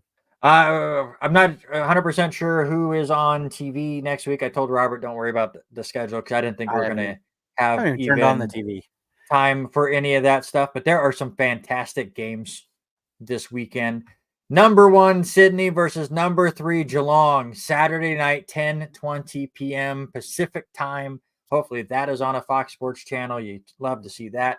Sunday morning, second best team in the league, Essendon versus my pick to win the whole thing, Carlton, who's 5th right now. That's at 2:20 a.m. on Sunday. 9 versus 10 also face each other. My Hawks get the Giants, 12 versus 7. That's a nice 8:45 p.m. Pacific time on Friday night. So hopefully that's on a place that's easily watchable for me. But there you go. Those are your Aussie Rules football talk. But real quick, we'll hit.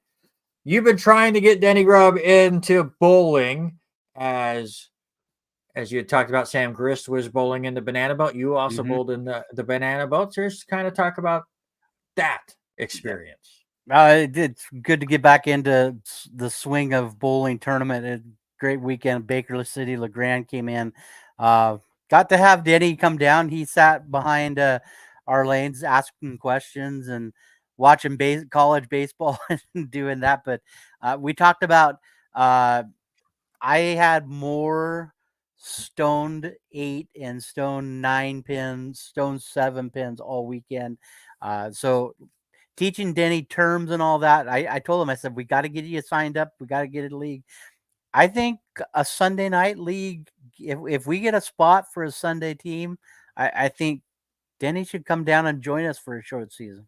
Yeah, absolutely. I agree. That is going to do it for this week's edition of the R&R Sports Report, episode 185. Again, if you missed the beginning of the show and you're here hanging out at the end, we will remind you that this is our last 2-hour show for the summer. For June and July and probably the beginning of August, we will just do 1-hour shows. Again, no local stuff going on. Football is in their off season. Basketball and hockey will be done, but we don't really care. And it basically will be a lot of baseball talk. And we can fit that in to an hour. And it just makes things a lot easier for us to enjoy our summer. So 1-hour shows for probably the next 2 months or so. We will let you know what happens once we get to the fall and we build back up to get ready for all of the local stuff. As 1, 2, 3, 6. He got 12 in there. Good job, Danny. I appreciate it. He got the right amount of X's for the 300. So there you go. That is going to do it for this week's episode of the R&R Sports Report. Go check out Bad Brackets. Best NBA Finals performances was released yesterday. Just search Bad Brackets on YouTube. Like, comment, and subscribe, and do all the other YouTubey stuff over there. Next week, it's going to be the best 1980s comedy movies. Robert Hagan and Eric Watkins are about to go record that with myself, along with David Dufenberg, and I'm going to get yelled at for an hour because that's just how that show works. But until then, thank you guys so much for coming back with us. It was a nice week off for the NAIA World Series. One more time, congratulations to Hope International for their first national championship. But for now, that's Robert. I'm Randy. This is the R&R Sports Report. And until next Tuesday, we are